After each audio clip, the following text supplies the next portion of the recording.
नमस्कार। हमारा आज का टॉपिक है विसर्ग संधि।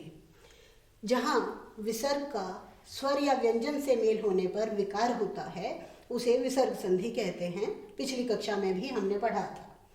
विसर्ग संधि के 4 भेद हैं। विसर्ग का लोप, विसर्ग को ऊ हो जाना, फिर ऊ को ओ में परिवर्तित होना, र में बदलना और शत्व सत्व और शत्व संधि। 2 संधि हम पिछली कक्षा में पढ़ चुके हैं। आज हम पढ़ेंगे रत्व संधि।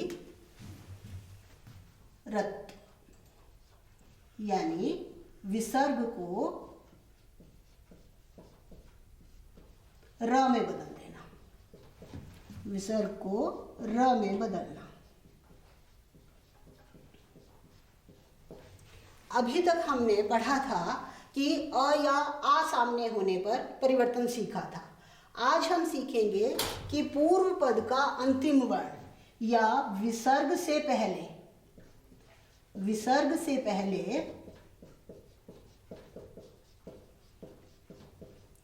अ या आ नहीं होना चाहिए। अ या आ से भिन्न स्वर हो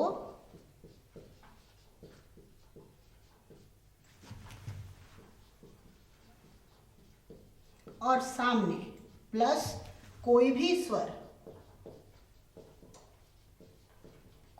स्वर या पहले की तरह ही वर्गों के तीसरे, चौथे, 5वें वर्ण या य, र, ल, व, ह। ये 20 व्यंजन ऐसे हैं जिनके सामने होने पर या कोई भी स्वर सामने होने पर र में बदल जाएगा, विसर्ग र में बदल जाएगा। ह होने पर विसर्ग र में बदल जाएगा।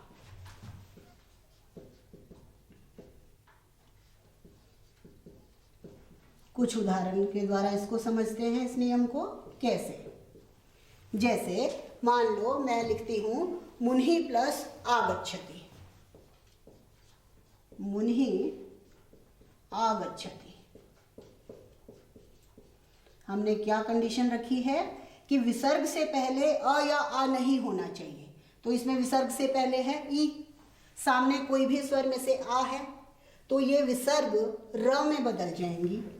मुनिर ऐसे बनेगा, विसर्ग के स्थान पर हमने किया र। मुनिर आगच्छति, ये बना। अब हम इसको ऐसे ना लिख करके, इस सामने स्वर है तो र में आ मिलाकर हम इन दोनों को जोड़कर बनाएंगे मुनिरागच्छति। मुनिरागच्छति। उस र को यदि सामने स्वर है तो हम उस स्वर में जोड़ देंगे, उस व्यंजन में जोड़ देंगे। मानो एक और है हमारे पास, है कही प्लस उक्तम। कही प्लस उक्तम। विसर्ग से पहले अ आ से भिन्न है, आई है, सामने स्वर है। विसर्ग बना र, र में मिला उ, तो मिलाकर बन गया कई रुक्तम। ये हमने सामने स्वर होने पर सीखा। अभी बताती हूं यदि सामने व्यंजन हो तो क्या हो। मान लो वही मैं मुनि ही फिर से लिया मैंने, मुनि प्लस गच्छति। विसर्ग बनेगी र, क्योंकि सामने व्यंजन है। स्वर था तो हमने उस स्वर को व्यंजन में जोड़ दिया था, उसकी मात्रा लगा दी थी। अब केवल हम उस र को ऊपर लिख देंगे, मुनिर गच्छति। वो र हमने ऊपर लगा दिया, मुनिर गच्छति। पत्युः प्लस गृहम, पति के घर। सामने ऊ के सामने विसर्ग है, उसका र बनाया हमने, पत्यु गृहम, ऊपर रह गया। इस तरह से कोई भी उदाहरण लिया जा सकता है। मुनिर गच्छति, हरि प्लस यच्छति, कोई भी उदाहरण हो सकता है 20 व्यंजनों में से। हरि प्लस यच्छति। नियम वही है, यदि सामने व्यंजन है तो उस र को सामने वाले व्यंजन के ऊपर लिख दो और यदि सामने स्वर है तो उसकी मात्रा लगा दो। इस नियम को काटते हुए एक और नियम है कि यदि प्रातः और पुनः दो ऐसे अव्यय हैं, प्रातः और पुनः ये दो अव्यय हैं,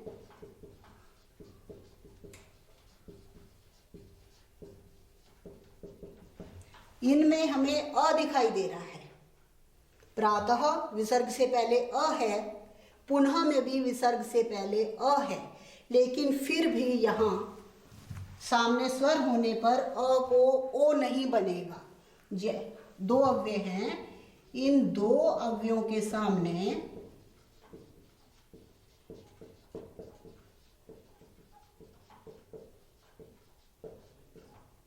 कोई स्वर या व्यंजन आने पर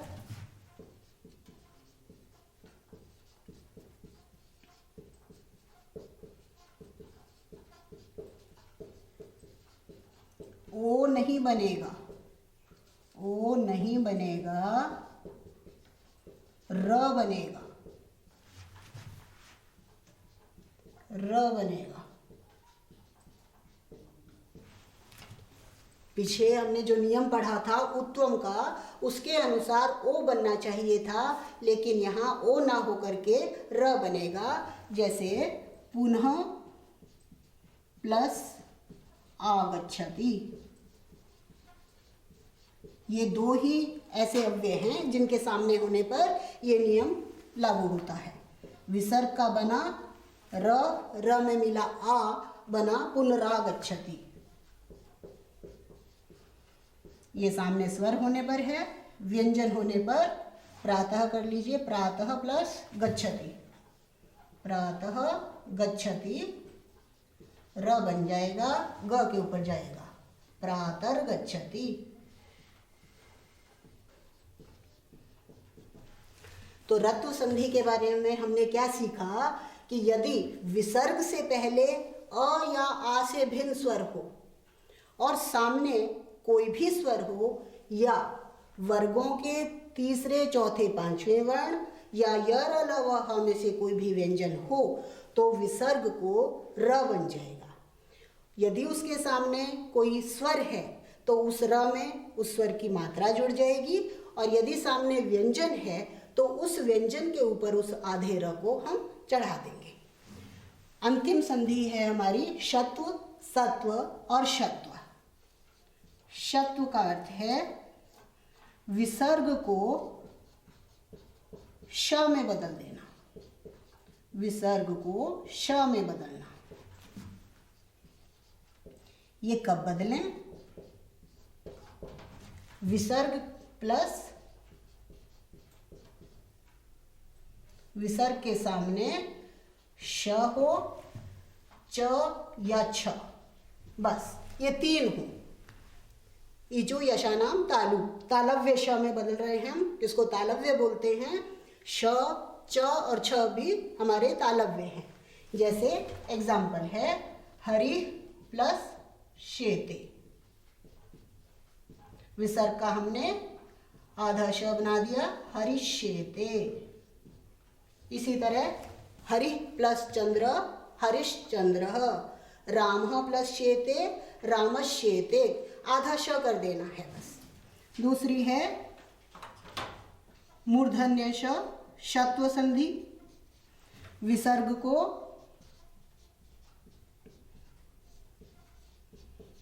मूर्धन्य श में बदल देना। वही प्रश्न कि कब बदलें इसको, मूर्धन्य श कब बनेगा? जब विसर्ग के सामने श हो और ऋटु रसाना मूर्धा ट या ठ हो। मूर्धन्य है ट, ठ या श में से कोई हो तब बनेगा।